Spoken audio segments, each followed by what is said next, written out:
Le Bitcoin est dans le vert, on voit des altcoins trouver rebond sur cette journée, évidemment on a tous le sourire, notre portefeuille est dans le vert, et maintenant la question à 20 000 $, est-ce que nous avons trouvé un bottom sur le Bitcoin? Est-ce que ça y est, nous pouvons crier victoire et donc essayer pourquoi pas de renflouer nos bagues pour trouver des positions évidemment à bon prix? Eh bien c'est ce que nous allons voir ensemble dans cette émission, donc restez bien jusqu'au bout parce que vous allez voir que ce n'est pas aussi simple que ça et qu'il va falloir s'assurer de certaines indications avant de vouloir crier victoire. Still go, even when you feel slow, you can still go. Even when there's no hope, you can still go. I never answer to no, man, I still go. Go, go, go, go, go, go, go, go, go, go, go, go, yeah, go, go, go. Technologic. Hello à toute la team Logique, ravi de vous retrouver dans cette nouvelle analyse du marché crypto-monnaie. On est aujourd'hui le mardi 21 juin 2022 et il est 15h18 à l'heure à laquelle je tourne cette émission. Alors vous avez été très nombreux à me demander, que ce soit sur Telegram, par mail ou même dans les commentaires YouTube, de réaliser des émissions plus courtes lorsque je n'ai pas le temps, puisque vous l'avez vu ces derniers temps, j'ai un petit peu réduit la production de vidéos. Et bien vous m'avez fait la demande de réaliser des vidéos plus courtes, simplement pour vous produire du contenu avec ici l'essentiel de ce qui se passe sur le marché crypto-monnaie, afin évidemment de pouvoir vous accompagner et que vous ne soyez pas totalement perdu. Et donc je me suis dit pourquoi pas. Ça me fait super plaisir de pouvoir vous faire des vidéos. Je sais que ces derniers temps j'ai pas forcément le temps parce que vous le savez, j'ai beaucoup de projets qui sont actuellement sur le feu, mais je peux ici trouver un certain consensus et donc de cette manière je vais pouvoir vous réaliser des émissions plus courtes, mais dans ces émissions je vais vous donner uniquement l'essentiel, ce que vous devez savoir pour comprendre dans quelle direction part le marché crypto-monnaie. Alors vous l'avez sans doute vu aujourd'hui, un Bitcoin qui rebondit, on voit en plus de ça des altcoins qui nous permettent de réaliser certaines performances, on voit donc nos portefeuilles dans le vert et donc on le sait, quand ça fait très longtemps qu'on n'a pas vu de vert, ça fait du bien et généralement on peut vite avoir l'euphorie qui nous monte à la tête. Donc de cette manière on va ici analyser, j'ai envie de dire plus en détail ce qu'il se passe concrètement sur le Bitcoin. Est-ce qu'on peut ici déjà crier victoire et se dire c'est ok, on a trouvé un bottom? Absolument pas. Pour l'instant, il va vraiment falloir qu'on surveille ce qu'il se passe. Alors il est vrai qu'on a de très bonnes indications puisque en daily ici, on a une disposition de chandelier japonais qui s'appelle une ravalante haussière. Le chandelier japonais du 19 juin 2022 a ravalé le chandelier du 18 juin 2022. Donc ça en daily, donc sur des unités de temps assez importantes, c'est vraiment un très bon signal et ça peut nous permettre à court terme de trouver un rebond. Ce n'est pas un bottom, mais c'est un rebond. Et vous le savez, pour mettre en place un bottom, il nous faut un double bottom. Donc, qui dit double bottom dit que ici, cette ravalante haussière peut nous permettre de trouver le premier bottom, donc le premier rebond, mais il va falloir par la suite transformer ça en double bottom. Là, à ce moment-là, on aura une reprise puisque la dynamique sera inversée. Ok? Donc, de cette manière, pour l'instant, on a du coup cette ravalante haussière. C'est un très bon signal. Ça ne veut pas dire qu'on va repartir ici et ça y est, on va déjà réintégrer le range. Absolument pas. Il va falloir, comme d'habitude, qu'on trace maintenant notre extension de Fibonacci. Notre extension de Fibonacci tracée, on voit qu'on a deux zones évidemment qu'il va falloir qu'on surveille. La première zone d'arrêt, les 0,382 de Fibonacci, qui en plus de ça est une zone de résistance puisqu'on voit que ici 14, 15 et 16 juin, on est venu toucher directement cette zone. Donc ici, c'est une zone que les bears vont totalement défendre. Donc on surveille premièrement qu'on arrive bien à s'affranchir des 0,382. Ça va être ici la première zone que le Bitcoin risque de venir toucher afin de tester la demande et donc on est ici directement sur les 23 000 $. Si on teste la demande et qu'on n'a pas la force nécessaire, donc que les vendeurs se montrent à nouveau plus que les acheteurs, alors attention, à ce moment-là, on pourrait totalement se faire rejeter et donc partir bien plus bas. C'est vraiment pour cette raison que pour l'instant, nous n'avons pas assuré une reprise de tendance haussière. On est juste pour l'instant sur un rebond à court terme. Donc si on arrive à casser les 0,382, c'est ok. On a déjà la première zone qui est cassée, donc à ce moment-là, on peut se dire les acheteurs ont réussi ici à gagner cette fameuse zone des 23 000 $ qui sera donc maintenant une zone de support. Donc peut-être qu'on reviendra la tester en tant que support, c'est ok, on va venir ici, pourquoi pas faire un double bottom et après, il faudra qu'on s'assure qu'on arrive à passer ici les 0,786, 0,618 de Fibonacci, ici entre les 28 735 $ et les 26 349 $. C'est ce qu'on appelle la zone de rechargement vendeuse. La zone de rechargement vendeuse, c'est une zone dans laquelle les vendeurs ont de nouveau récupéré de la force. Donc ici, on a eu tout le mouvement baissier qui a donc essoufflé les vendeurs. C'est la raison pour laquelle à court terme, on trouve un rebond puisque les acheteurs ont sans doute plus de force que les vendeurs à court terme.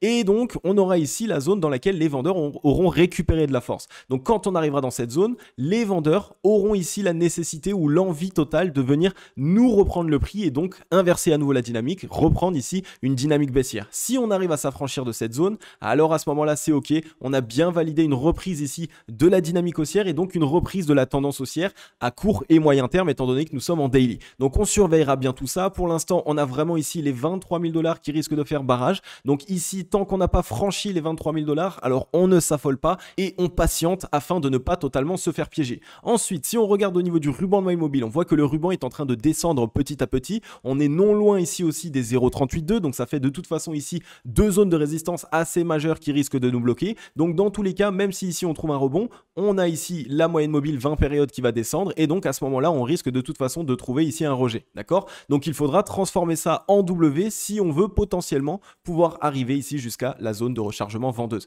Ce qui veut tout simplement dire que actuellement, nous n'avons pas trouvé de bottom concret sur le Bitcoin. Tout ce que nous trouvons, c'est un rebond à court terme. Tant qu'on n'a pas cassé les 0,38,2, à ce moment-là, nous n'aurons pas ici de reprise haussière et tant qu'on n'a pas ici mis en place une structure de double bottom, alors pour l'instant, nous n'avons pas de réelle reprise haussière. Ok? Donc maintenant, on regarde un petit peu au niveau du MACD. Qu'est-ce qu'il se passe? Qu'est-ce qu'il nous dit? On voit qu'on a plutôt ici de bons signaux. Ça fait 3 bottoms où on a quasiment ici la même force vendeuse qui est appliquée, alors que sur le court spot, on voit qu'on fait les 3 bottoms évidemment de plus en plus bas. Donc je vais vous montrer ça, hein. Ici, on voit qu'on avait un premier bottom qui était donc à ce niveau-là, deuxième bottom qui était à ce niveau-là et le troisième bottom qu'on est en train de faire actuellement. Tandis que le MACD ici, on voit que les acheteurs sont de plus en plus ici en train d'acheter les dips étant donné qu'on maintient la force à la hausse. On est en train de trouver un beau rebond, on est sur un potentiel W en momentum, donc le MACD qui est en train de se faire. Donc si ici, on va sans doute venir se rapprocher de la zone de neutralité et là, à ce moment-là, vous le savez, c'est là où la demande sera testée. Soit on se fait rejeter et donc les vendeurs ici reprennent la main, ils ont récupéré de la force et ils renvoient un mouvement baissier. Soit on arrive à franchir cette zone et à s'asseoir dessus et à ce moment là c'est de nouveau les acheteurs qui ont la main et donc le momentum se met à nouveau dans des positions longues. Donc voilà un petit peu pour le MACD. On regarde au niveau du RSI, on voit que sur le RSI on est en train de regagner les 32 RSI. Vous le savez, les 32 RSI on peut les casser de deux manières, soit de manière très franche et après on revient tester en tant que support pour transformer ici un W, soit on se fait légèrement rejeter en dessous à nouveau et ensuite on fait un W dessus pour pouvoir revenir chercher les 52 RSI. Donc pour l'instant on valide, on attend de voir un petit peu la validation sur cette journée. Si on casse les 30 sur cette journée, ça veut dire qu'on risque d'aller chercher les 23 000 $, donc les 0,38,2 ainsi que le ruban de MyMobile. Donc on casserait ici comme ça et ensuite on reviendrait tester pour essayer de valider un W. Et si aujourd'hui on voit qu'on clôture au contact et que demain on se fait rejeter, alors on se dit qu'on va potentiellement faire un W, donc quelque chose de ce type pour pouvoir se relancer, notamment ici avec une belle divergence puisqu'on aurait un point bas plus bas de nouveau qui nous ramènerait ici entre les 17 000 et les 15 000 $. Ok, donc on s'assure bien de tout ça. Pour l'instant on n'a pas de réel rebond, pour l'instant on n'a pas de reprise sur le Bitcoin. On attend des validations. On va aller voir maintenant ensemble directement les BTC1 futurs CME puisque je vous rappelle que nous avons toujours un gap que nous n'avons pas encore comblé et celui-ci, il faut absolument qu'on le surveille. Donc premièrement, la correction qu'on a connue là ces derniers temps, c'était pour venir combler ce gap entre les 26 635 et les 24 430. Et deuxièmement, ici, on a un deuxième gap, comme vous le voyez à ce niveau-là, d'ici, entre les 18 000 et les 19 000 $ qu'on n'a pas réussi encore à combler puisque vous le voyez, regardez ici, on n'est pas encore venu le combler. Donc attention, ça reste une épée de Damoclès au-dessus de la tête et il est très rare que quand le prix est juste à côté qu'on ne vienne pas le combler. Donc attention ici à ce rebond, attention au fait que les futurs CME ne reviennent pas combler ce gap avant potentiellement d'essayer de trouver un bottom. Et en plus de ça, on a vu que les altcoins ces derniers temps ils explosent, ils performent beaucoup et vous le savez, généralement lorsqu'on fait une reprise du marché crypto, c'est plutôt le Bitcoin qui veut reprendre de la dominance. Donc potentiellement ici cette correction, ce dip qui pourrait permettre de totalement défoncer les altcoins. Donc mettez-vous en sécurité évidemment à ce niveau là. Et maintenant troisième indication, c'est vraiment le dollar. La raison pour laquelle on est en train de trouver un rebond à court terme sur le Bitcoin, c'est parce que le dollar est en train de corriger là aussi à court terme, mais il n'a pas pour l'instant de signe d'essoufflement ou de M-top total. On voit qu'on est toujours ici sur des creux qui sont ascendants, on est toujours en train de faire aussi des tops qui sont ascendants, donc pour l'instant on reste dans une tendance haussière. En plus de ça, j'ai tracé directement le retracement de Fibonacci, on est sur les 0,38,2 et on est en train de les tenir. On est en train même de mettre potentiellement un petit W dessus. Donc attention à une petite reprise du dollar pendant une semaine voire 2 semaines qui pourrait malheureusement une fois de plus renfoncer le Bitcoin. Et comme on le voit ici sur le MACD, c'est pareil, on a toujours ici des points hauts de plus en plus hauts. Donc tout ce qu'il nous faut tenir, c'est un bottom plus haut que ce précédent bottom. Et si on le tient, malheureusement, le dollar lui risque de repartir du coup à la hausse et donc ça risque de faire quelque chose comme ça. Ok, donc tant que le dollar ici ne nous montre pas de M-top, tant que le dollar ne nous montre pas quelque chose comme ça, et donc là le moment où vraiment on veut commencer à corriger, alors potentiellement le Bitcoin n'a pas trouvé de bottom et donc ça peut être seulement du bruit. Donc pour cette raison, je vous ai donné aujourd'hui un peu 3 indications que vous devez absolument surveiller avant de vouloir crier au bottom sur le Bitcoin. J'espère que vous avez kiffé cette émission, elle a été un petit peu plus courte que d'habitude. On va se retrouver pour la conclusion, mais juste avant, je t'ai pas demandé dans cette émission, mais n'hésite pas à mettre un gros like et un gros commentaire, ça fait super plaisir. Si tu as kiffé cette émission, si tu as kiffé aussi le fait qu'elle soit raccourcie, mais qu'on parle uniquement de l'essentiel, n'hésite pas à t'abonner, active la cloche, rejoins la grande team logique et on se retrouve tout de suite pour la conclusion.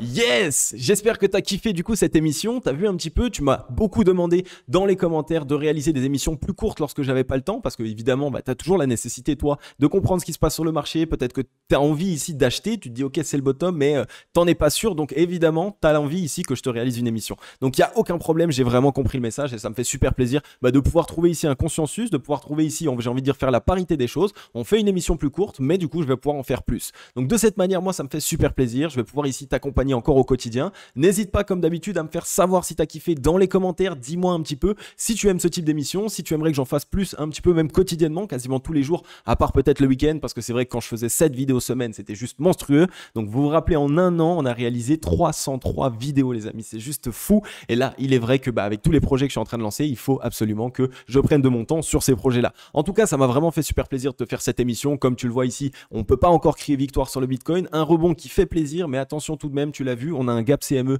à venir combler et surtout, on a un dollar qui lui n'est pas en train de montrer faiblesse. Ok? Bon, ça me fait super plaisir. On se retrouve très prochainement dans une future émission. Comme d'habitude, je vais te souhaiter une agréable journée ou une agréable soirée. C'était Cryptologique. Ciao, bye bye.